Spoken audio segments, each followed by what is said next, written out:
Pues muy buenas tardes a todas las personas que nos acompañan en este evento. Sean bienvenidas y bienvenidos a la presentación que va a tener nuestro queridísimo amigo y colega, el doctor Víctor Manuel López Guevara, en este seminario permanente de investigación Colplax. Agradecemos a todos por la asistencia, por la puntualidad y sobre todo por sumarse a este círculo de compartancia que vamos a tener con el doctor Víctor. Para comenzar, pues, es necesario compartir con ustedes que este seminario permanente de investigación Colplax busca que nuestros profesores, investigadores, generen un espacio de diálogo entre la comunidad académica y nuestro público en general interesado, como cada uno de ustedes que nos acompañan en este día, en torno a trabajos de investigación, metodologías y hallazgos que han alcanzado, tanto de manera individual como en conjunto, con redes académicas, centros de investigación e incluso con estudiantes de posgrado. Tras 4 años consecutivos, nuestro seminario permanente de investigación Colplax se posiciona como un espacio de discusión, de análisis, de difusión y de divulgación de la investigación que se realiza al interior del Colegio de Tlaxcala, que alcanza a un público extenso mediante la serie digital en video que puede consultarse en el canal de YouTube del Colplax. Por ello, les invitamos a visitar nuestro canal y acceder a las sesiones pasadas de nuestro seminario que pueden encontrar en acceso abierto, además de otras numerosas y muy diversas actividades que realiza el Colegio de Tlaxcala. En esta ocasión, pues vamos a tener la participación, como ya lo he mencionado, de nuestro querido amigo, el doctor Víctor Manuel López Guevara. Doctor Víctor, gracias por asistir y responder a este llamado y compartirnos un poco del trabajo que ha hecho. Pues antes de cederle la palabra al doctor y dar paso ya a su intervención, pues voy a leer unas pequeñas líneas para conocer un poco más de nuestro conferencista del día de hoy. Víctor Manuel López Guevara cuenta con el doctorado en Turismo, Derecho y Empresa por la Universidad de Gerona, en España. Se desempeña como profesor investigador en el Colegio de Tlaxcala, donde también ha ocupado los cargos de coordinador de la Maestría en Gestión de Turismo Regional Sustentable y coordinador de vinculación. Actualmente es director del Centro de Estudios en Turismo, Medio Ambiente y Sustentabilidad. Además, el doctor Víctor Manuel López es investigador nacional nivel 1 por la hora CECITI. Entonces, bienvenido, doctor Víctor. Gracias por estar aquí presente. Y pues, ahora sí, le doy todos los honores, le cedo la palabra. Gracias, estimado doctor Mario. Amigas, amigos, colegas queridos, queridas, muchas gracias por su asistencia. Creo que esto de investigar implica más dudas que certezas y quizás episodios de demasiada emoción estresante. Y hoy justamente es uno de esos, porque hay que hablar de lo que uno va explorando con el afán no de exponerme como un experto en el tema. En definitiva, no me considero experto en nada, pero sí un curioso de la realidad social que se estructura alrededor y del turismo y por el turismo. Y en ese sentido, entonces, pues quiero compartir con ustedes algunas de las cosas que surgieron en medio de una estancia que hice durante 2 meses en Colombia a finales del año pasado, donde tuve la gran oportunidad de colaborar con algunas comunidades en espacios post-conflicto, lo cual para mí fue una situación que representó un cisma, que representó pues un terremoto a nivel emotivo, a nivel teórico, y creo que justamente esta situación es la que decidí compartir con ustedes para tratar de ejemplificar cómo, o de describir más bien cómo, a través de ciertos marcos teóricos y de la formación que nosotros vamos adquiriendo en los centros de estudio, pues se pueden afrontar, o al menos tratar de afrontar y de convivir con estas situaciones que ya les digo, pues son muy, muy difíciles cuando de repente por primera vez entramos en contacto con ellas. Voy a compartir la pantalla para comenzar, digamos, la exposición como tal. Bien, pues ¿me pueden confirmar si ya se logra ver la Adelante, presentación? doctor. Adelante. Perfecto. Pues muchísimas gracias. Entonces les hablaré de, digamos, lo que fui aprendiendo como resultado de esa estancia en Colombia, que lo agrupo bajo el paraguas conceptual de la geopoética y la reterritorialización. Y esto pues alrededor de, eh, eh, un ejercicio en torno al turismo de base comunitaria que se halla en un espacio postconflicto. Bueno, voy comentándoles. Punto de partida.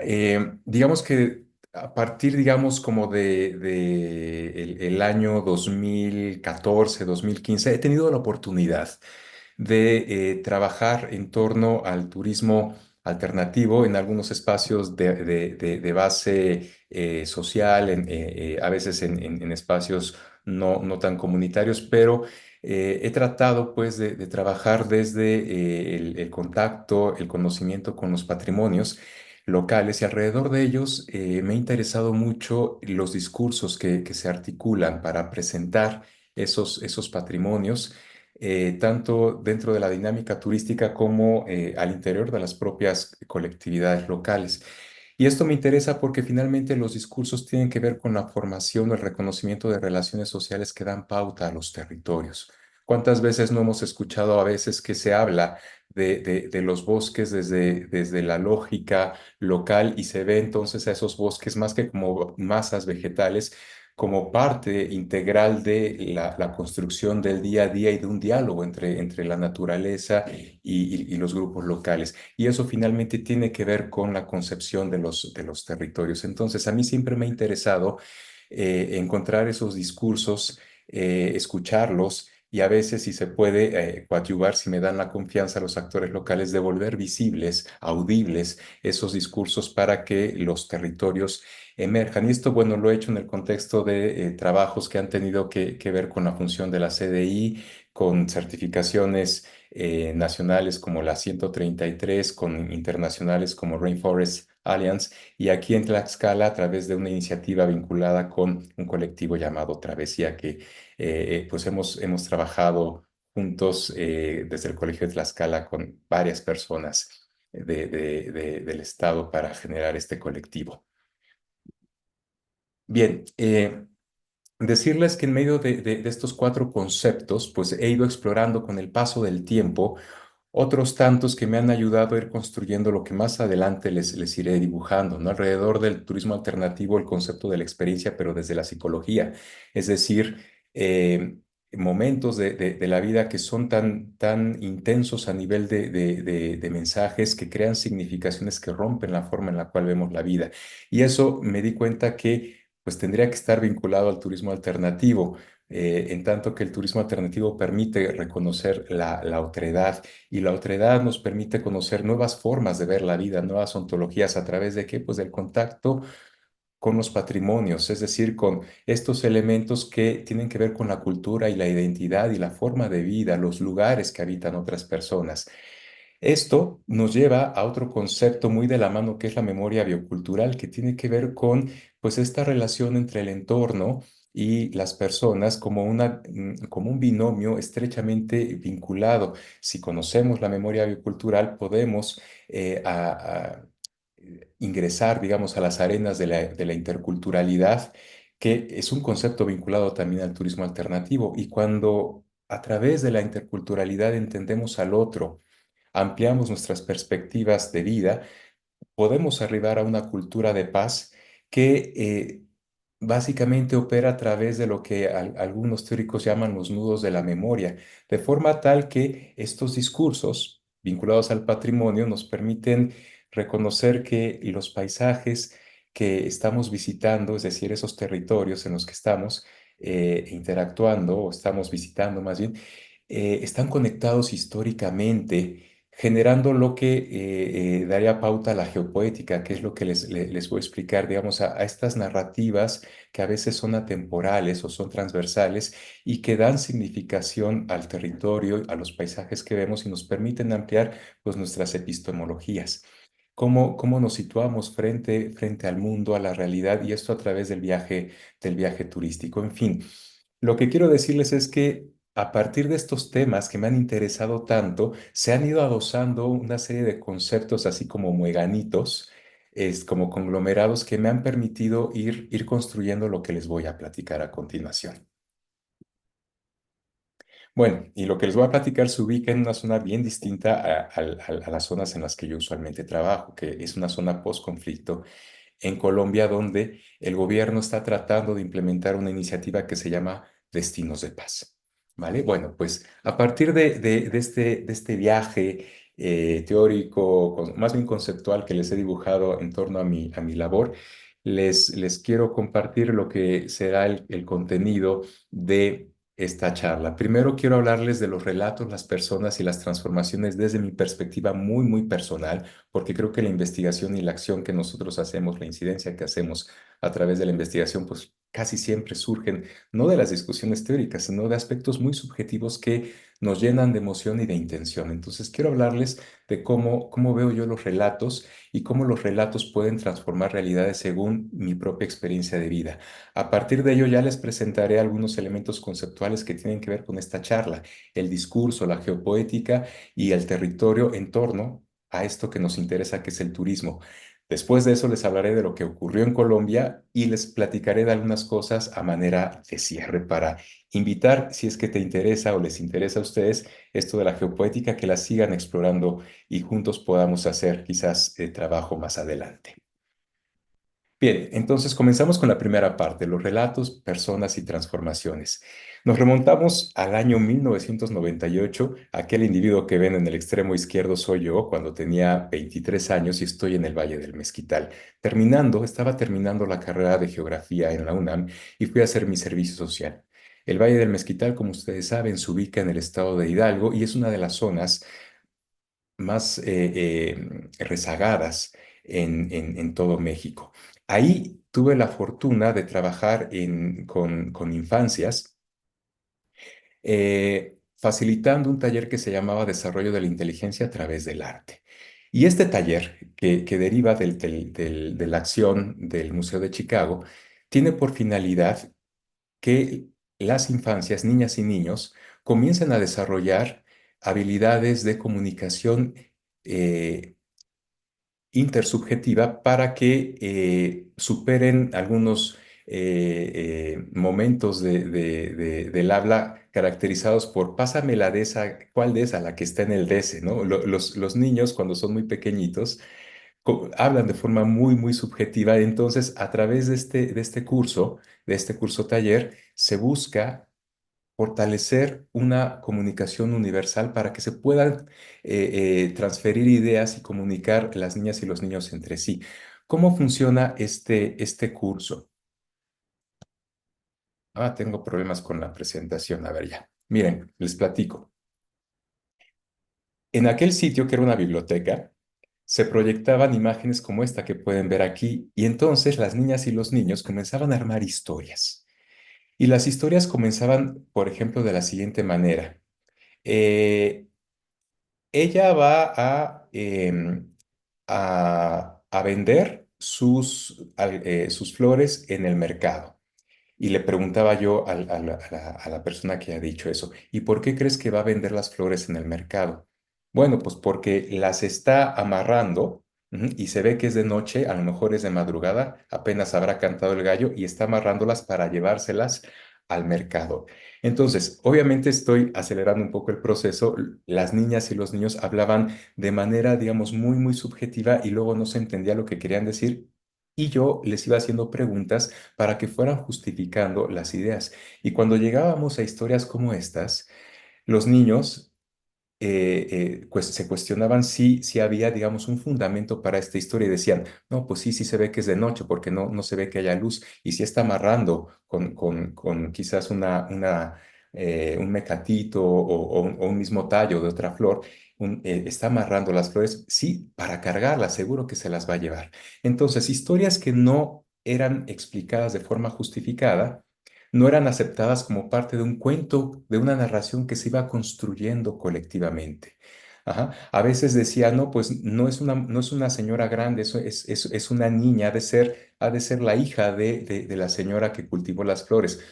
¿Por qué crees? Bueno, pues porque es delgadita, como nosotras, decían las niñas. Ah, ok, entonces se iba construyendo esto y resulta que eh, al pasar de una historia a otra, aun cuando las pinturas nada tuvieran que ver en tiempo y en autoría, es decir, hayan sido pintadas en otro momento y por otros artistas, de repente, bajo la lógica de poder justificar lo que se estaba proponiendo con evidencias visuales, se iban concatenando las historias. Y entonces, de repente decían las niñas y los niños, pues, ¿qué crees, Víctor? No iba a vender las flores en el mercado, se las iba a llevar a la iglesia porque se ve que es la fiesta patronal. ¿Por qué crees que es la fiesta patronal? Pues porque hay mucha gente en la iglesia, eso es una iglesia. ¿Por qué? Bueno, diríamos ahora los adultos, ¿no? Porque ahí se ven exvotos, ¿no? Entonces seguramente la niña, su mamá o su papá le encargó que muy tempranito fuera a la iglesia a depositar las flores porque es la fiesta del pueblo y está llegando mucha gente. Se seguían viendo otras imágenes y bajo esta lógica entonces seguía la narrativa y decía, bueno, en esa imagen se ve que es la mamá de la niña que está junto con el papá recogiendo las hojas de totomostle para hacer los tamales que después se van a llevar a la iglesia. Esto fue muy interesante y llego con esto de los relatos. ¿Por qué era interesante este asunto de los relatos, colegas? Me salto esto porque al inicio de este ejercicio, las personas que hablaban no eran niñas, eran niños por temas de machismos. Lo podemos imaginar. Pero cuando se reconocen las reglas y se observa que siguiendo esas pautas, esas reglas, esas normas, se pueden construir historias, incluso alternas a una misma imagen, puede haber dos o tres, y son aceptadas, entonces las niñas comenzaron a hablar de una forma así maravillosa, ¿no? Y esta imagen me gusta mucho porque al inicio de esta estancia en el Valle del Mezquital, las niñas se lo podrán imaginar, estaban hasta atrás del aula y cuando todo iba tomando forma, eran las que estaban al frente y eran las que estaban hablando. ¿Por qué les platico esto? Porque con el paso del tiempo, por ahí del 2018, me enteré que tres de esas niñas se habían convertido en profesionistas, lo cual me hace pensar que hubo una suerte de transformación al menos en esos hogares y que quizás esas niñas, ya mujeres adultas en este entonces, están impulsando a otras mujeres jóvenes y de distintas edades a transcurrir por el mismo camino y a transformar la dinámica social de machismo que yo me encontré en esa pequeña biblioteca de pueblo. Entonces, desde ese momento me di cuenta que los relatos, la forma en la que vamos interactuando a nivel de mensajes, puede tener una relación muy interesante a nivel de la estructuración de las relaciones sociales. Bueno, dicho esto, siempre me ha gustado trabajar a partir de los discursos y bueno, llego al turismo y me encuentro con que los discursos pueden tener un gran impacto, evidentemente, en el territorio y también en el turismo.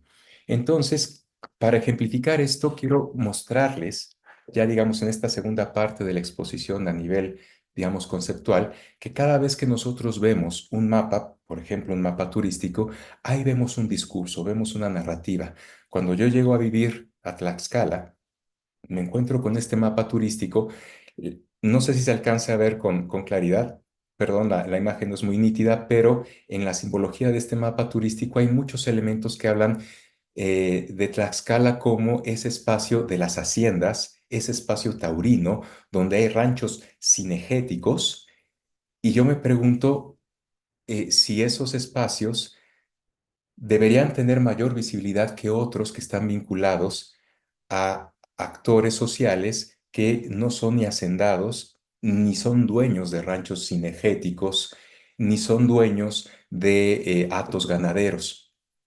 Cuando hablamos de turismo, y sobre todo cuando lo adherimos a temas como la sustentabilidad o cuando trabajamos aspectos vinculados a ciertas formas de gestión como el turismo comunitario o a tipologías como el turismo en espacios rurales, ahí es donde emergen aspectos vinculados a lo que decía, necesitamos, se requiere cuando abrazamos estas posiciones narrativas que vuelvan visible, que den la oportunidad de volverse visibles a actores que no tienen cabida en las relaciones sociales del turismo.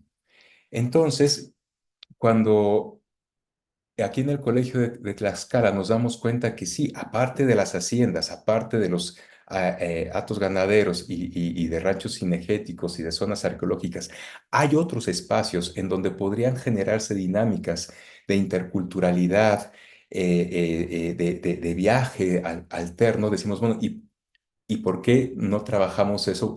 ¿Por qué no buscamos actores que estén interesados y trabajamos con ellas y con ellos? Y fue justamente lo que hicimos tres colegas que trabajamos aquí en el colegio, la doctora Adriana Pérez Serrano, el doctor Mario y un servidor. Pues ya estamos habiendo prácticamente el quinto año trabajando con estas personas que se distribuyen en las 5 regiones bioculturales del estado de Tlaxcala y junto con ellas y ellos hemos trabajado itinerarios de viaje en donde se hacen visibles estas narrativas vinculadas a sus patrimonios, a los otros, a esos que no aparecen en los mapas y que desde una lógica del discurso gráfico no figurarían en la oferta turística, pero que evidentemente sí que pueden tener un valor muy interesante para generar una imagen turística, para generar producto turístico y más allá de eso, experiencias turísticas que ayuden justamente a lo que se espera siempre genere el turismo, que es el beneficio a nivel de las personas y a nivel de los territorios. Pues entonces nosotros fuimos creando, junto con estas personas, los itinerarios que al final derivaron en una marca llamada Travesía, que ya está registrada en el Instituto Mexicano de la Propiedad Industrial y que opera según la intención de los actores vinculados a esta iniciativa. Eh, Tiempo después surge un nuevo mapa que me parece refleja un nuevo discurso. Aquí, aquí pueden ver una olla orejona que quizás a nivel, digamos, de la interpretación del símbolo te dice, bueno, ahí debe haber alfarería y ya está. Sí, en efecto, hay alfarería. En el mapa anterior no figuraba ese sitio y ahora figura porque, pues, ahí hay un colectivo, se llama Tenex, Manos de Libertad, Corazón de Barro, en el cual la gente vinculada a la alfarería platica que la alfarería, más que un material pétreo, tiene funciones muy interesantes como, por ejemplo, poder ayudar a la emancipación de las personas. Y tú dirías, algo como esto puede ayudar a emancipar a las personas, sí, porque durante el siglo XIX, la gente de Tenexeca, que antes trabajaba en las haciendas, donde había tiendas de raya y donde, como pueden imaginar, había este proceso tan documentado históricamente del endeudamiento impagable y demás, bueno, pues la gente salía los fines de semana de la hacienda, trabajaba en la alfarería, recibía un jornal y ese jornal lo utilizaba para pagar las deudas.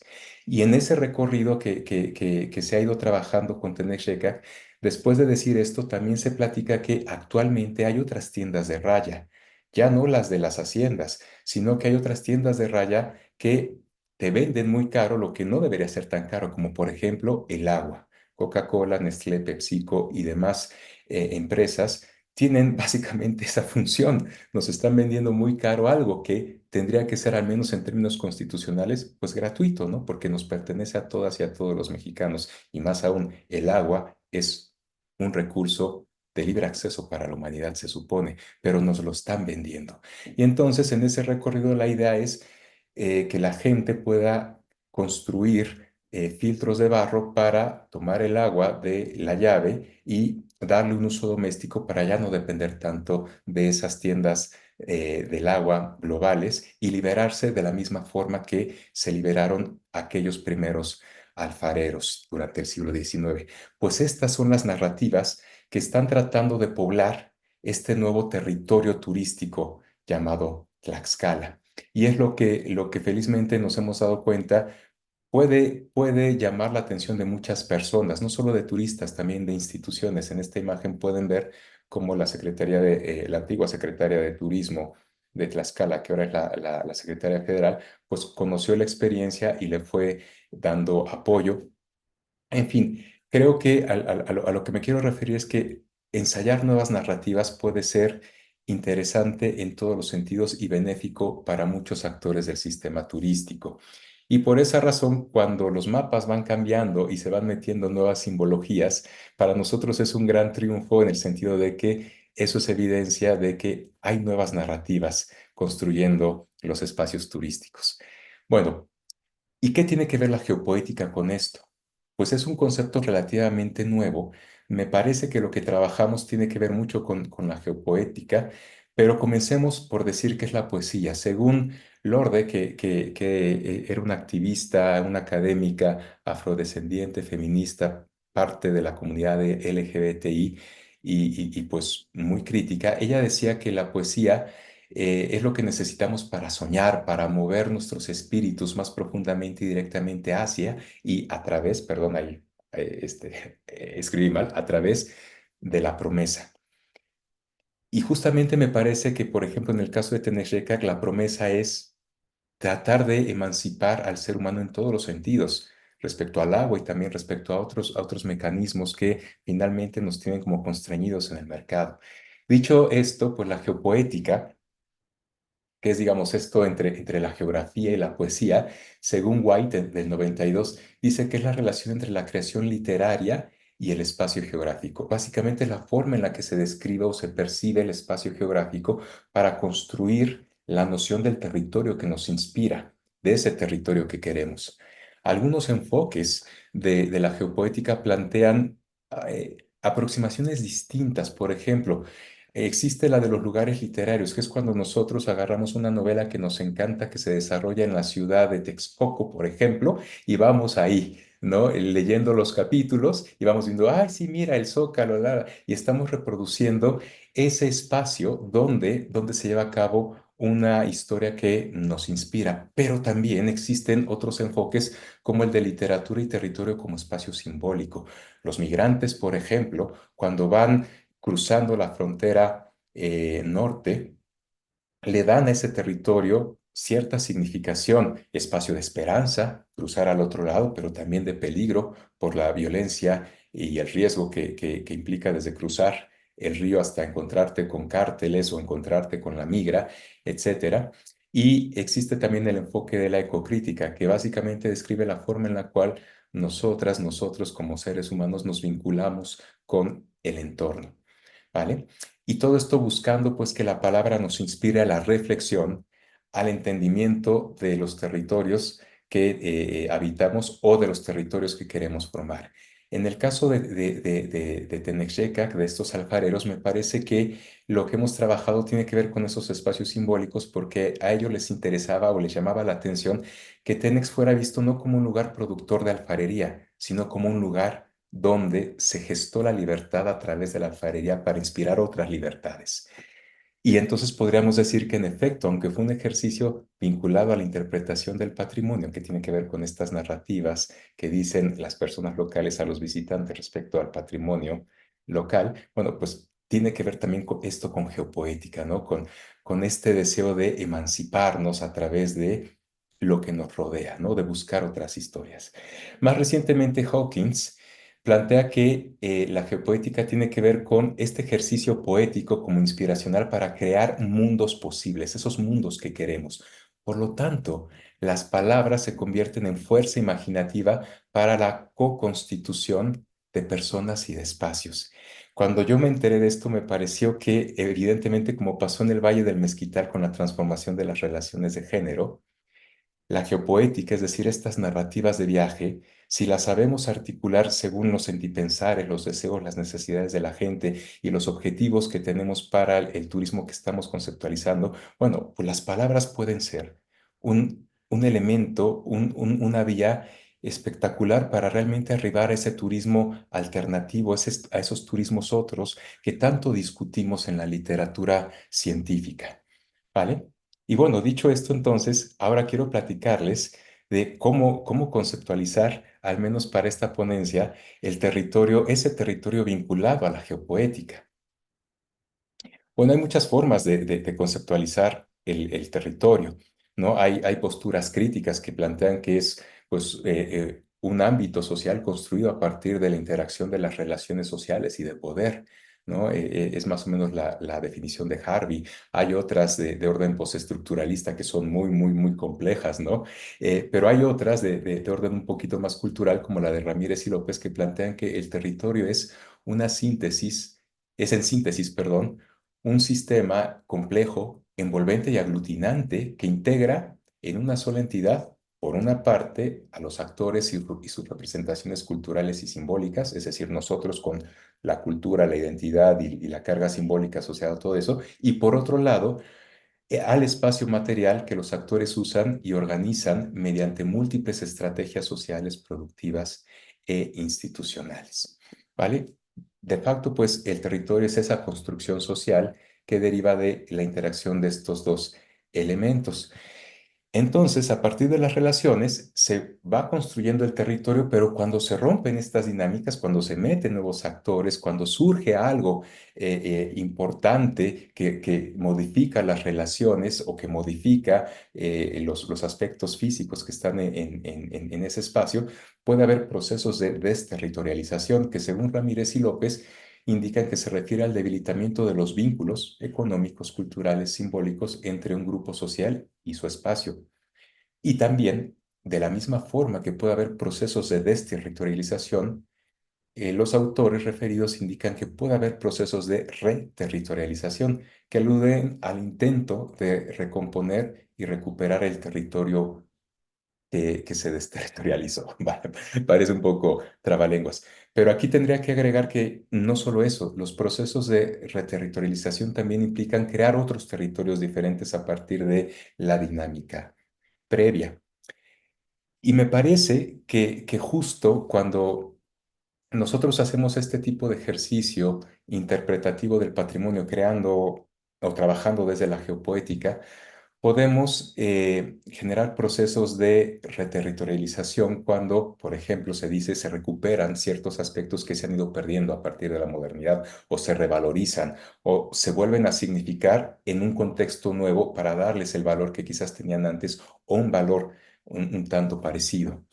¿Vale? Bueno, ahora quiero arribar a Colombia. No quiero que se me vaya a acabar el tiempo, así que acelero un poquito.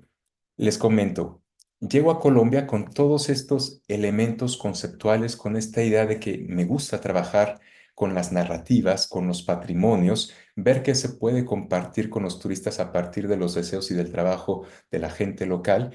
Y entonces arribo a Colombia por invitación de varias personas.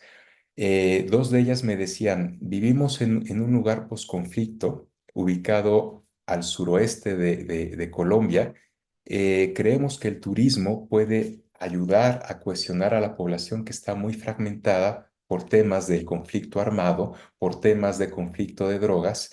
Y ya que tú nos has trabajado nos has dicho cómo has trabajado junto con las personas en Tlaxcala, pues vente para acá y ayúdanos. Y pues bueno, allá va Víctor, ¿no? De todo corazón a ver qué podía hacer por las y los compañeros colombianos, pero la verdad es que el escenario en Colombia es muy distinto al que nos encontramos aquí en Tlaxcala o en Oaxaca o en otros lugares donde me ha tocado trabajar.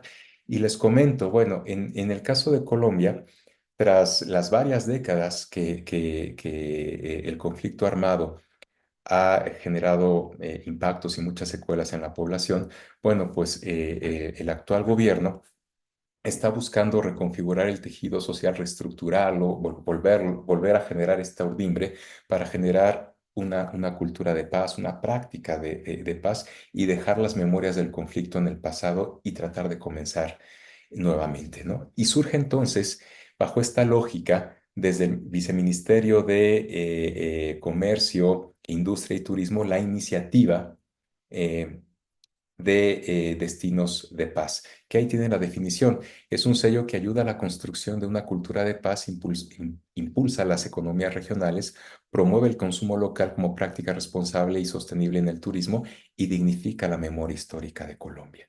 Entonces me estaban pidiendo que yo llegara con lo que sé hacer a tratar de abonar a este sello, a esta iniciativa. Y llego entonces a este sitio que es Puerto Quinchana, en el suroeste de Colombia, y en las estribaciones de los Andes. Es un territorio con muchas tensiones. Es un pequeño poblado, lo pueden ver aquí, algo así como 40 casitas que se ubican en el macizo central colombiano, donde nace el río Magdalena, que es la principal vena hídrica que irriga todo el territorio de Colombia. Se ubica a 1 hora 20 minutos de San Agustín, que es, digamos, un destino receptivo de orden cultural. En él se encuentra un parque arqueológico, San Agustín así se llama, o al menos así le pusieron, que se caracteriza por tener muchas estatuas o estelas donde pues, se han labrado evidentemente elementos que se asume son deidades, la deidad del agua, de la agricultura y otros tantos personajes que se presume tenían una gran relevancia a nivel de la cosmovisión. Y digo se presume porque no hubo escritura, ni códices, ni nada. Así que la verdad es que todo es muy especulativo a nivel de la documentación de ese sitio, pero finalmente es muy importante porque llama la atención de muchísimas personas que llegan a este destino llamado San Agustín para la visita al sitio arqueológico. Regresando a Puerto Quinchana, su estructura de suelo se caracteriza por el minifundio asociado pues, a la producción de café, caña, plátano, maíz y panela.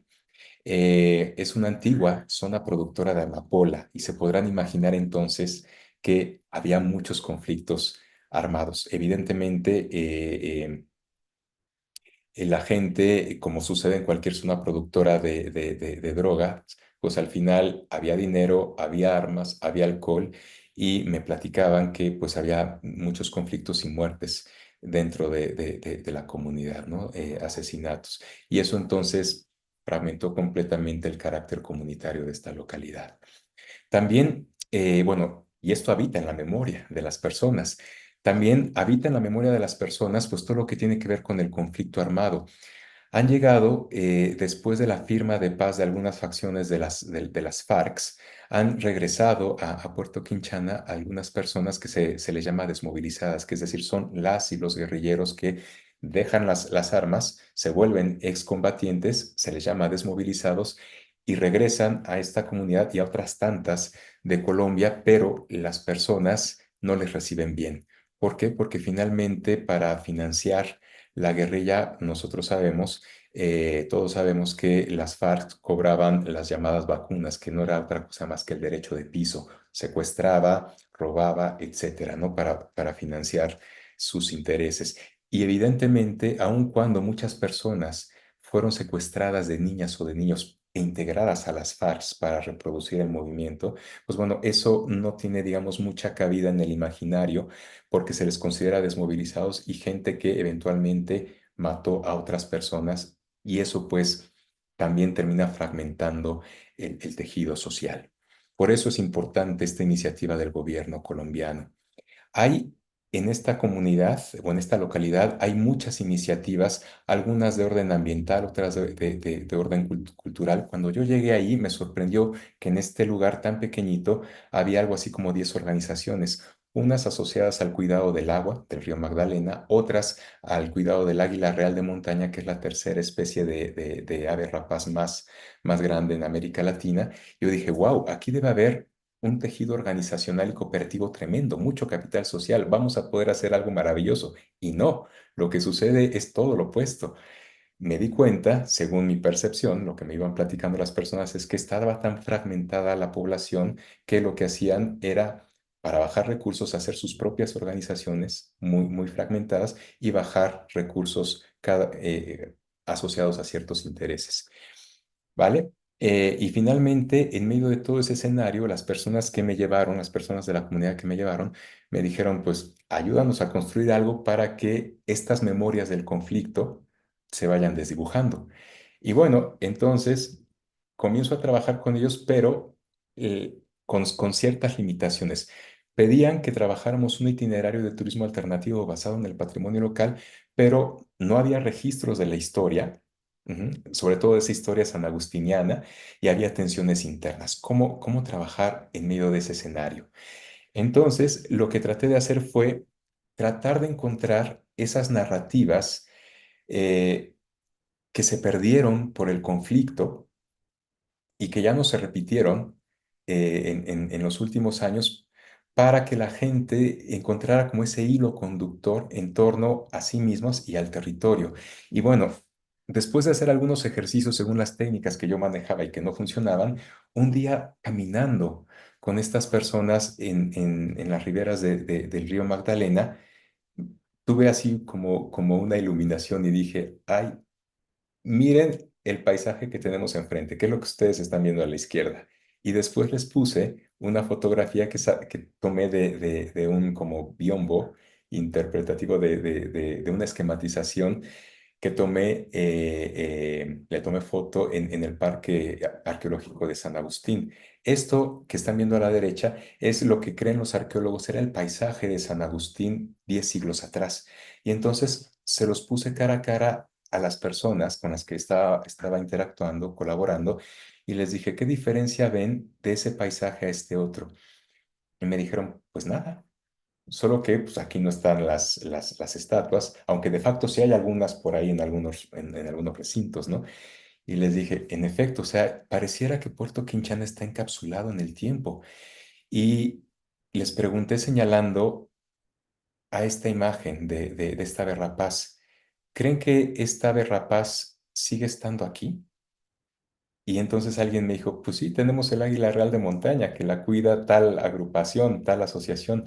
Y les dije, ok, bueno, oigan, ¿y por qué creen que los antiguos sanagustinianos le habrán hecho al águila, si es que es el águila, una estatua? Y bueno, claro, hay estatuas del dios de la agricultura, del dios de la lluvia, evidentemente entidades, diríamos, que tienen un gran valor a nivel histórico en la construcción del paisaje sanagustiniano. ¿Vale? Y que finalmente podríamos decir, también siguen estando presentes en este paisaje actual donde sigue habiendo agricultura y donde hay prácticas que se han mantenido con el tiempo. Entonces les pregunté si esa entidad tan importante, labrada en la roca, seguiría estando presente en Puerto Quinchana. Y comenzamos a dialogar, ¿no? Tratando de recuperar estas memorias, tratando de encontrar narrativas que pudieran estar habitando en este sitio. Y entonces llegamos a la conclusión que sí, el águila real de montaña, según la agrupación que la está estudiando, la considera, porque así lo dice la ciencia, una especie paraguas, es decir, está en la parte alta de la cadena trófica comiéndose a las ardillas, a los pajaritos y a los roedores que se alimentan de la parcela que cultivan las personas. Es decir, que el águila tiene una función muy, muy apreciada por las y los campesinos y quizás por esa razón esa estatua en tiempos de la civilización sanagustiniana estaba muy asociada a la estatua, a la figura de los dioses de la lluvia, pero también de la agricultura. Y entonces revisando esto que ellos saben por sus memorias, pues dijimos, pues pareciera que todavía sigue habitando aquí esta entidad, ¿no? Esta deidad. Y bueno, pues comenzamos a documentarla a partir de la memoria biocultural. Ya voy a acelerar un poquito porque creo que voy sobre tiempo.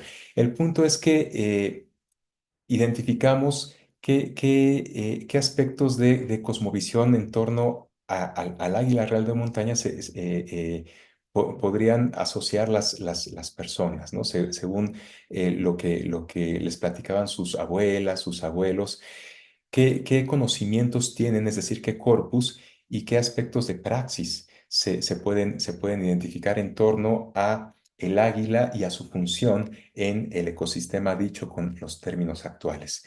Pues fuimos documentando la memoria biocultural y pues nos dimos cuenta que el águila al final, al ir cuidando las parcelas, pues tenía una función muy significativa, muy importante para la alimentación a nivel local, sobre todo cuando se cocinaban ciertos platillos vinculados con los productos locales, ¿no?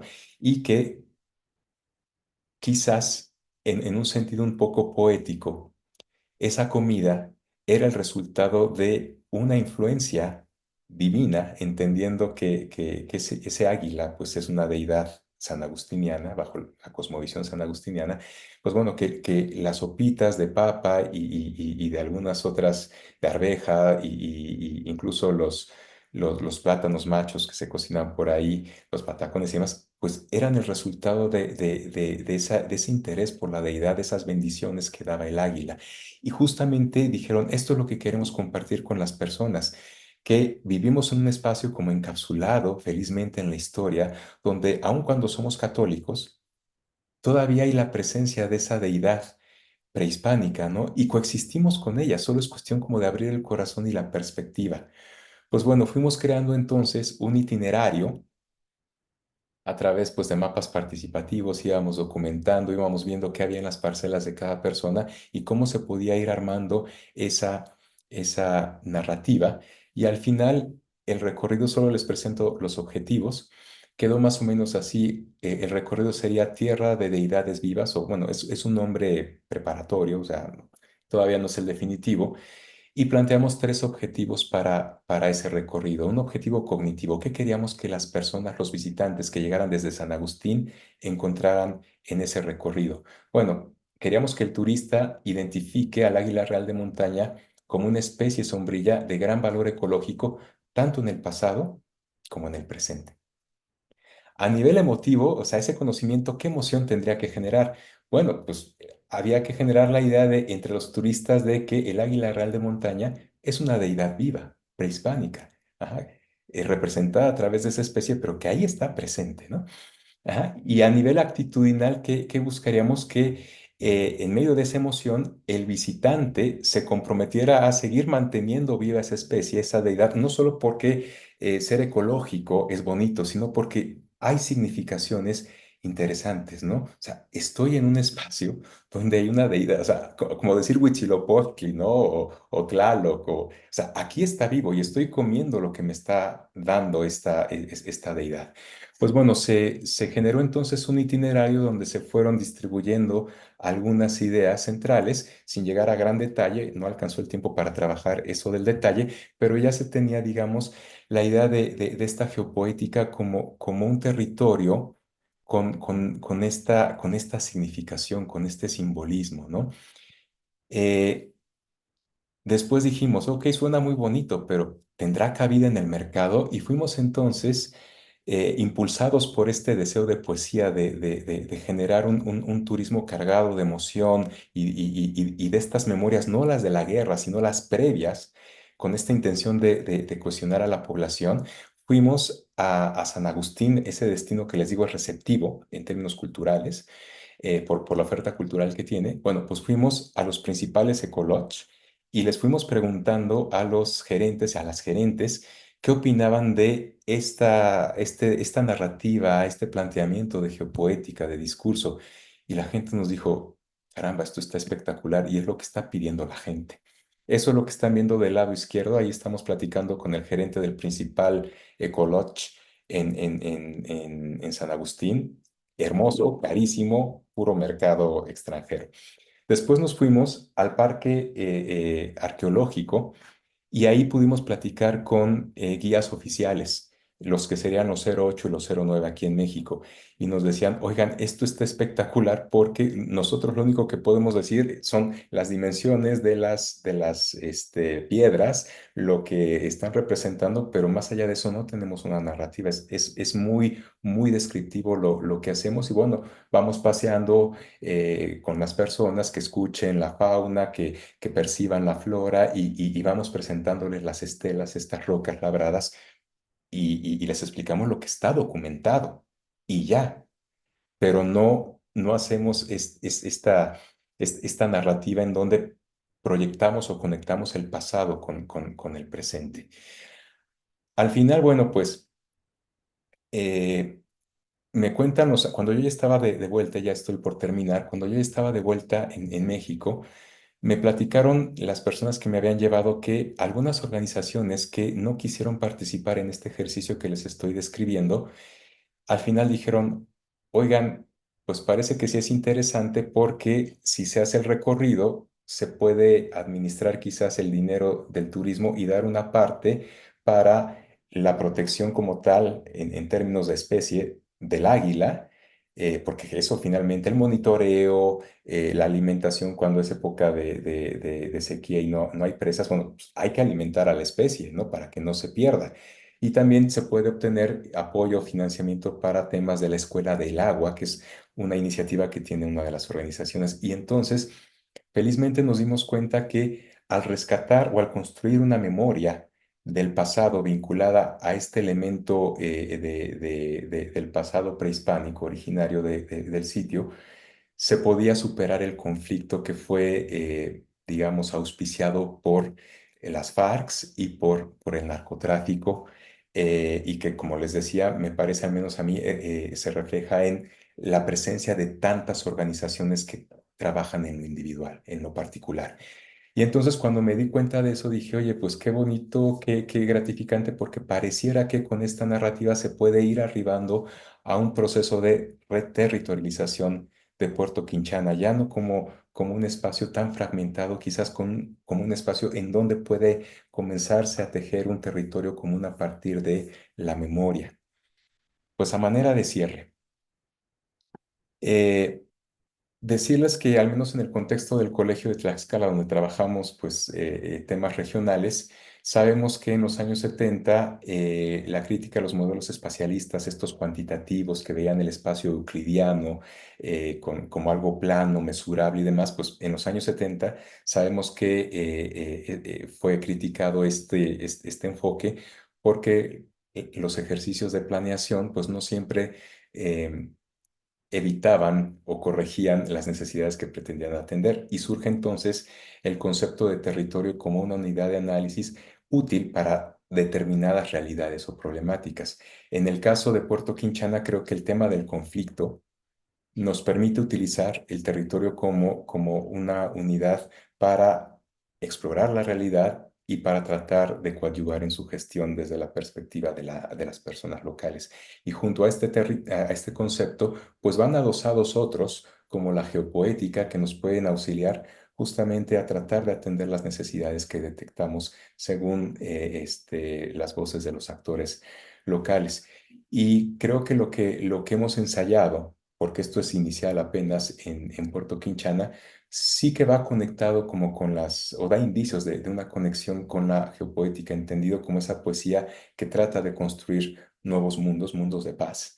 Ajá. Aquí la palabra, los conceptos, las memorias tratan de ser una fuerza imaginativa para incidir en las personas y en la construcción de territorios de paz, de manera tal que la forma en la que se pueda percibir una realidad cambie.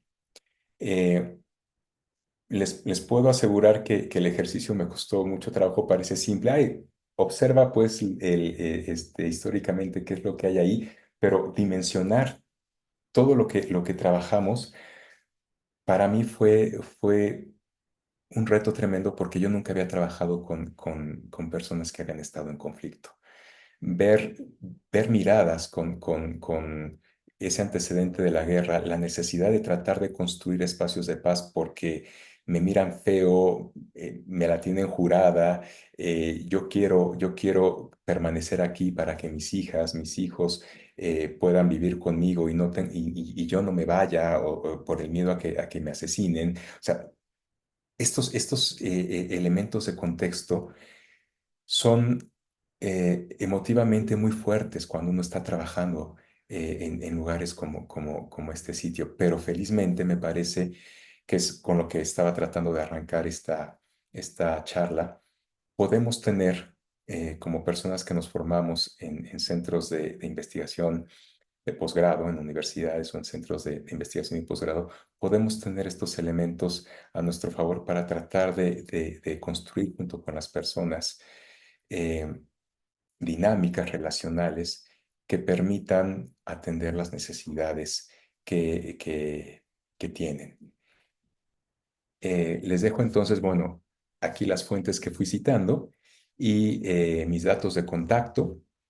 En fin, espero que a través de esta exposición, pues el tema de la geopoética, su conexión con el territorio y el uso que puede tener este binomio en la atención a relaciones sociales tensas pueda inspirarles y sobre todo que nos demos cuenta que la, la actuación en el turismo o desde el turismo puede ir mucho más allá del mercado, puede ir mucho más allá del marketing, puede ir mucho más allá incluso de los discursos tan manejados en ciertas plataformas y por ciertos actores y convertirse entonces, cuando está adosado de estos marcos teórico-conceptuales, puede convertirse en una vía para construir los futuros que la gente desea, los territorios en los que quiere habitar y permanecer. Pues, doctor, por mi parte sería todo. Muchas gracias, doctor Víctor. Pues es muy interesante lo que nos has compartido y todo este recorrido que nos haces justamente esta historia de vida que, que se, que se visualiza a partir de lo que tú nos has compartido desde tus años de esa juventud en la que te empiezas a involucrar con estos temas de poesía, incluso hasta esta última experiencia de Colombia. Y pues realmente te felicito y agradezco mucho pues también estar compartiendo en este momento contigo porque pues siempre se sigue aprendiendo algo de nuestros colegas. Y pues a todos los que nos acompañan, a todo nuestro público, los invitamos a que pues puedan estar compartiendo también todos sus comentarios, todas las preguntas, aprovechar aquí la presencia del doctor Víctor, pues para que nos siga contribuyendo con su experiencia y nos siga adentrando y empapando en esta temática por demás interesante. ¿Sí? Aquí está abierto el chat para que puedan estar escribiendo todo lo que ustedes desean transmitir al doctor Víctor. Y pues podemos comenzar con eh, este escrito de Dulce Robles que nos dice, doctor Víctor, muchas felicidades por tan loable labor, es inspiracional. Me gustaría saber cuánto tiempo le dedicaron en días, horas individuales, colectivas y qué avance lograron en porcentaje. Y además, cómo o cuándo sabremos el desenlace, el pilotaje, la implementación. Ok. Bueno, lo que les estoy platicando a nivel de días fueron 15 días, así 24/7 con la población de Puerto Quinchana, a ritmos muy fluctuantes, ¿no? Porque pues todos sabemos que cuando trabajamos cuando nos desplazamos a los lugares a trabajar con la gente, pues nosotros tenemos que estar a disposición de la gente y no viceversa. Entonces, había jornadas que podían ser muy intensivas, hubo quizás un par de días muertos, hubo horas de trabajo en lo individual, tratando de responder inquietudes para poder después interactuar con las personas y coadyuvar al trabajo. Entonces, bueno, pero en líneas generales fueron 2 semanas eh, en las que pues comenzamos todos los planteamientos, pasando por los acuerdos, después por las confusiones, la falta de fuentes, la búsqueda de opciones, las discusiones, etcétera. Eh, Hasta el momento, entonces, digamos, tenemos el boceto inicial de esta narrativa. Ha quedado pendiente que yo a distancia, porque no podré regresar a Colombia este año, pero voy a dar un curso en línea, lo voy a colgar en internet para que las personas puedan conocer algunas técnicas que permitan afinar el discurso que ya se dice cara a cara con el visitante, propiamente lo que en términos técnicos conocemos como interpretación del patrimonio, el diseño del mensaje interpretativo. y eso pues lo tendrán que dinamizar pues las personas que me invitaron, y serán, digamos, las mediadoras, ¿no?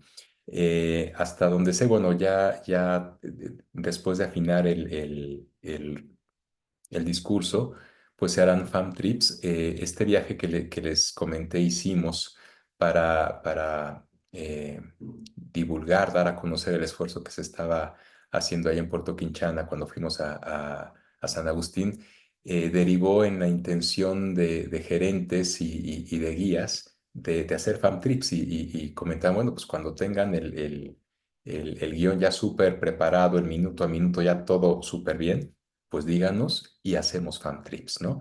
Y si nos convence y demás, pues comenzamos a llevar a los turistas, ¿no? Incluso, bueno, fue muy lindo hacer este ejercicio en el sentido de que también la gente profesional del sector turístico dijo, y en medio del fan trip, si les podemos retroalimentar y ayudar a fortalecer la propuesta, pues lo hacemos, ¿no?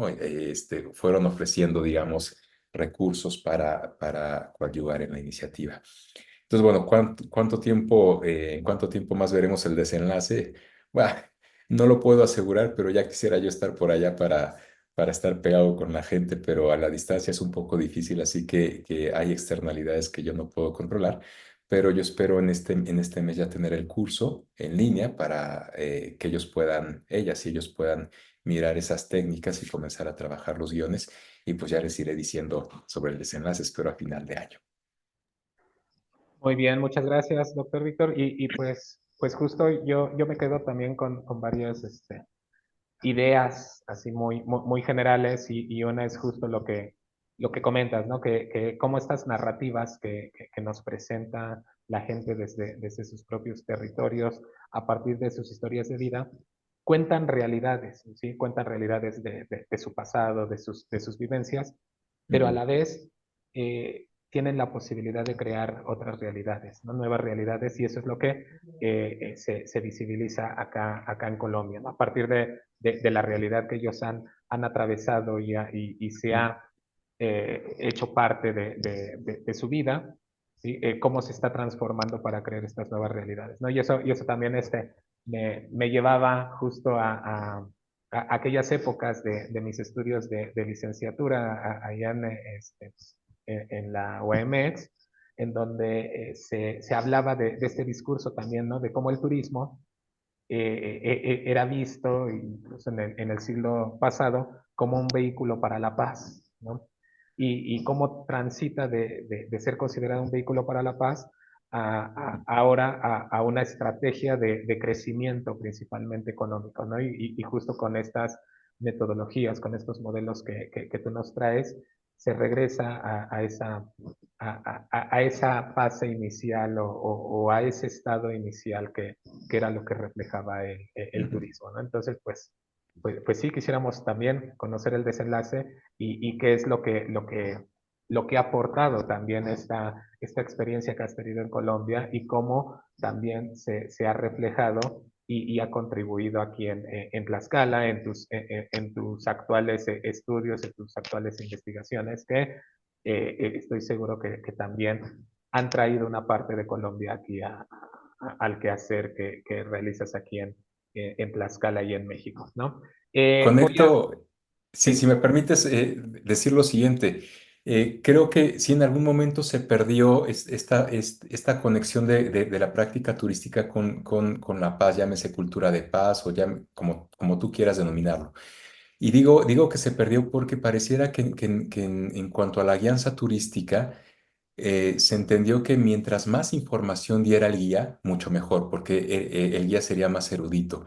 Cuando de facto lo que hay que pensar, me parece, al menos lo refiere esta experiencia vivida ahí en Colombia, lo importante no es qué tanta documentación puedes revisar para tener una monografía del lugar, sino la función del mensaje tanto para el visitante, ajá, esta sensibilización que se puede tener en espacio-tiempo respecto a algo que quizás no consideraban que era una deidad prehispánica, como para la gente local, cómo esta narrativa, la construcción de esta narrativa puede sustituir las memorias del conflicto por memorias digamos, neutrales o compartidas por todos, que permitan justamente construir esta cultura de paz, esta reconciliación. Creo que eso tendríamos que pensarlo mucho en términos turísticos, ¿no? De la gestión del turismo. Gracias. Sí, sí, justamente, gracias a ti, doctor, esta memoria turística, no solamente genealógica, sino también común, ¿no? De todo el territorio. Javier Pérez nos escribe aquí, siempre es un gusto escuchar sus experiencias, gracias, doctor. Diana Vázquez Ramírez dice, muchas felicidades, doctor. Es muy interesante la forma en que aplicas la geopoética para conocer la relación entre el territorio y el hombre, generando sentido y significado a las vivencias de la comunidad para ser incorporadas a las prácticas turísticas a través del discurso que el local comparte con el visitante, generando por tanto una relación sensible entre el visitante y el denominado espacio turístico, promoviendo la armonía entre pueblos. Gracias. Gracias. Ivonne Virginia nos dice, muchas felicidades, doctor, y te hace una pregunta. ¿Crees que tu experiencia se pueda sistematizar de manera puntual para el desarrollo de metodologías de campo en zonas de conflicto? Gracias. No sé si gusta responder o continúo.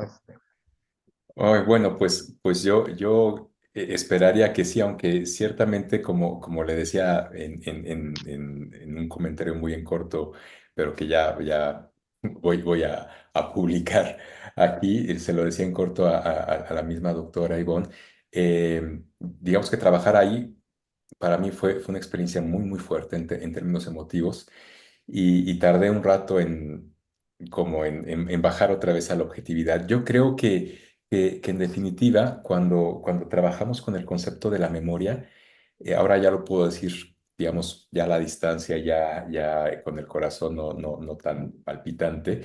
Yo creo que cuando encontramos conceptos como el caso de la memoria, sí que puede ayudar. Em, Sobre todo porque, abro un paréntesis, hay un concepto que es los nudos de la memoria, que es acuñado por una autora chilena, y ella lo que plantea es que puede haber conexiones entre el pasado y el presente a efecto como de ampliar perspectivas y de superar quizás como traumas que solo están referidos al presente, ¿no? Y que quizás con una vista hacia el pasado podemos encontrar pretextos para la reconciliación, la reinterpretación de lo que estamos sintiendo y la reconciliación. Entonces yo creo que debido a que sí, pues hay memorias de conflicto muy fuertes que son las que están generando quizás este rechazo a la llegada de las personas desmovilizadas o el recuerdo entre unas familias y otras que se dedicaban al tema de la siembra y comercialización de estupefacientes. Yo creo que con ese mismo concepto de memoria se puede construir el pretexto para habitar el territorio con otras narrativas y dar forma a otras narrativas y a otros territorios por consiguiente, ¿no? Entonces, bueno, creo que sí, eh, aunque si vuelvo a trabajar esto de los conflictos será allá en Puerto Quinchana y quizás en otro lugar del Cauca, aquí en México no me atrevería por razones muy obvias de narco y demás, pero quizás sí el concepto sí que puede ayudar, ¿eh? Puede ser muy interesante explorarlo. Ok, muchas gracias, doctor. Berta Palomino también escribe aquí. Felicidades por este nuevo aprendizaje en tu caminar como investigador. Esta ardua experiencia es el inicio de una deconstrucción y reconstrucción del territorio como un constructo a partir de una narrativa que favorece la amalgama de un nuevo tejido social para la paz. También sería conveniente conocer tus retos y tus aprendizajes en esta experiencia, ¿no? Esto es lo que nos escribe Berta. Diana Vázquez se inspiró aquí en escribir y dice además, me recordó el apotegma de la Facultad de Turismo de la UAMX, Turismo Unificador de Pueblos, hoy Facultad de Turismo y Gastronomía de la UAMX. Sí, justamente nuestra, Mm. nuestra alma mater, ese es el lema que maneja, ¿no? Y la doctora Maribel Osorio García también aquí presente, dice, felicidades, doctor. Quiero resaltar que me ha gustado mucho tu propuesta, particularmente el sistema teórico conceptual que elaboraste para poder trabajar la subjetividad de los pobladores, con lo cual se logra llegar hasta una emocionalidad profunda que es capaz de modificar formas de ver y entender la vida.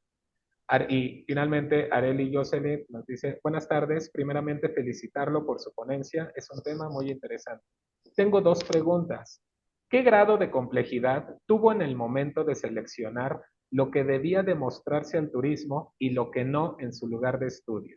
Y dos, ¿cómo se podría llegar a una reterritorialización en una región conformada por nativos inmigrantes? Esos son los comentarios y las últimas Mm. dos preguntas que tenemos, doctor. Adelante. Bueno, qué complejidad hubo al momento de seleccionar lo que debía mostrarse. Digamos que cuando, miren, por ejemplo, cuando me refería al caso de los alfareros aquí en Tlaxcala, ahí tuvimos la ventaja de que esta idea en torno a la función del barro o de la alfarería como una como una actividad que permitió la emancipación, eso estaba documentado en libros de historia. Y ya después de referir esa información a las y los alfareros de Tenexyeca, nos confirmaron, ah, sí, sí, el abuelo me platicó al respecto, ¿no? Entonces, como que esa enseñanza en torno a la alfarería, al barro, emergió como una inspiración para compartir con los turistas como algo muy valioso, sobre todo porque antes de armar esa narrativa o esa geopoética o esa interpretación, como quieras denominarlo, los alfareros estaban apostando a que, digamos, el valor de su patrimonio se iba a revelar con un taller en donde nos iban a mostrar cómo manipular el barro y hacer a partir de esa manipulación una figurita que sería un souvenir, básicamente, ¿no? Entonces, a partir de las fuentes secundarias y la triangulación con las primarias, en el caso del barro fue muy fácil decir, es esto.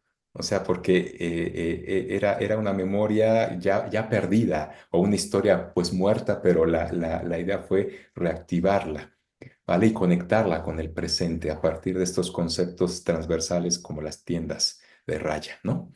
Bueno, hicimos transversal ese concepto. Entonces ahí fue muy fácil, pero en el caso de Puerto Quinchana, pues no encontrábamos libros ni nada. Incluso en la zona arqueológica, en el parque arqueológico, muy gentilmente nos permitieron la entrada a la biblioteca, una biblioteca más o menos especializada, y no había nada. Entonces, en ese sentido, decirte que bueno, fue complejo en el sentido de que no había, pues, por dónde tirar, ¿no? Para la documentación. Y entonces fue cuando dijimos, pues, a ver, la información está por todos lados, no solo en los libros y no solo en el recuerdo de las personas. A veces se necesitan ciertos percutores para que la memoria regrese, ¿no? Y lo que hicimos fue leer entonces las estelas, estas estatuas labradas. Y ahí fue donde nos dimos cuenta que pues el águila real de montaña habita un ejemplar ahí en Puerto Quinchana, en los alrededores, se llama Dori, así le pusieron de nombre. Pues nos dimos cuenta que Dory estaba representada muy potencialmente en esa estela, ¿no? Porque vimos la relación de el dios de la agricultura, que en su parte de atrás tiene labrado algo parecido a un águila. Y el águila labrada muy cerquita de su posición. Y bueno, pues eso mismo lo vimos en el terreno. Dory está en lo alto de un árbol y alrededor están los campos agrícolas. Entonces, digamos que la complejidad, si es que queremos hablar en esos términos, fue uno, que no encontrábamos fuentes, pero después lo que dijimos fue, pues hay que leer otras fuentes, hay que leer el paisaje, qué es lo que hay ahí. Y pues vimos a Dory, los campos, y dijimos, pues mira, es que el paisaje sigue siendo prácticamente el mismo. Entonces, bueno, te diría que habría que estar alerta tratando de leer el territorio, las memorias y toda la información que fluye para encontrar esos pretextos para la narrativa, para la geopoética. Y en cuestión de cómo se podría llegar a una reterritorialización en una región conformada por nativos inmigrantes. Bueno, curiosamente, Dominic Fo, que es un estudiante doctoral de aquí del Colegio de Tlaxcala, está abordando este tema y lo está abordando a partir de un concepto que se llama paisajes culturales vivenciales, que básicamente son esos paisajes que se recuperan de la memoria, o sea, los migrantes se van y se alejan del territorio, pero cuando vuelven, eh, quizás sí con las ganas de meter nuevos elementos del gabacho y demás a estos lugares, al final pierden de vista esos lugares vivenciales del pasado y la idea es que, según el planteamiento de Dominic, a través de justamente el turismo, que estos migrantes quieren meterse al turismo y de hecho ya lo han hecho, lo hagan a través de la interpretación guión geopoética, tratando de recuperar estos espacios vivenciales para reinsertarse ellos mismos al tinacal, a la milpa, etcétera, ¿no? Entonces, digamos que en ese sentido los migrantes, al menos en este caso de estudio, sí están en un proceso de reterritorialidad del pasado, ¿no? De lo que dejaron atrás y están regresando. Entonces, bueno, ¿cómo trabajar la reterritorialización? Pues siempre es a través de, como lo decía la doctora Maribel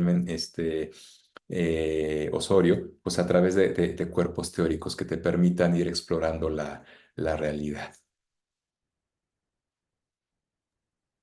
Muy bien, doctor, pues se nos está agotando el tiempo, entonces voy a leer el último comentario que nos hace aquí Ileana Vázquez y dice, felicidades.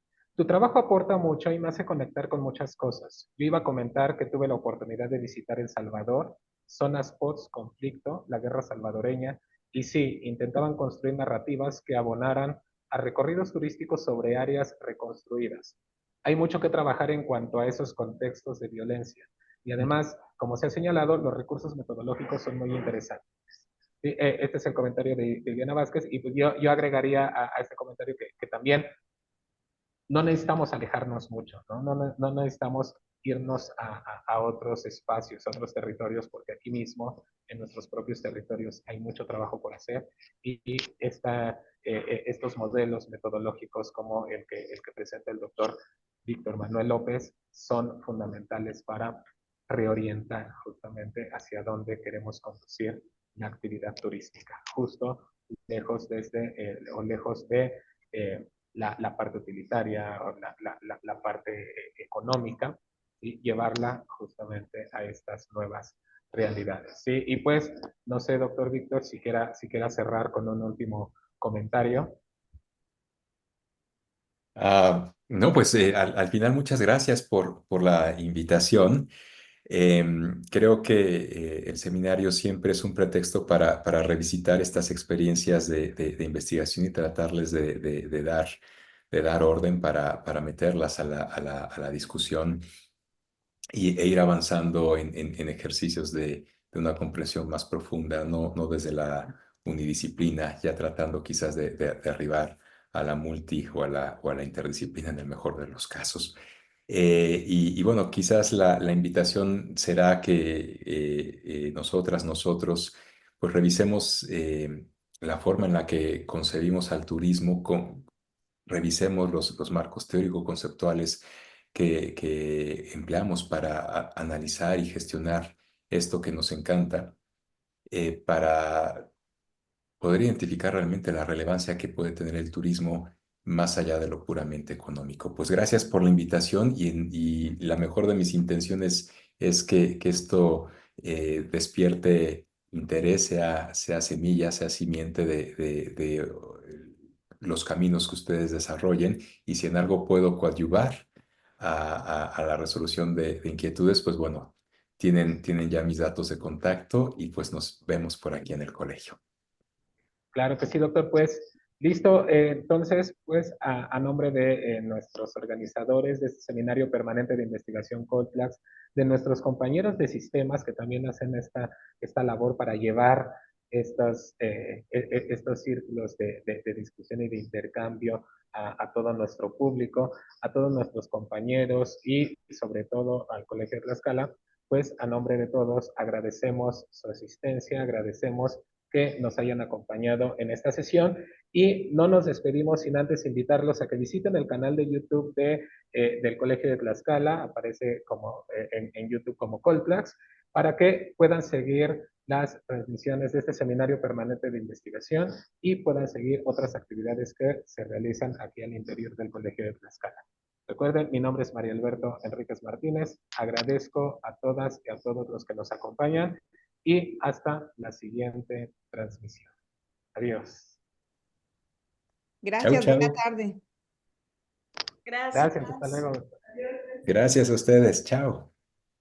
Muchas gracias, doctor. Gracias, buenas tardes. Gracias a todos, hasta luego. Nos vemos. Gracias, bonita tarde.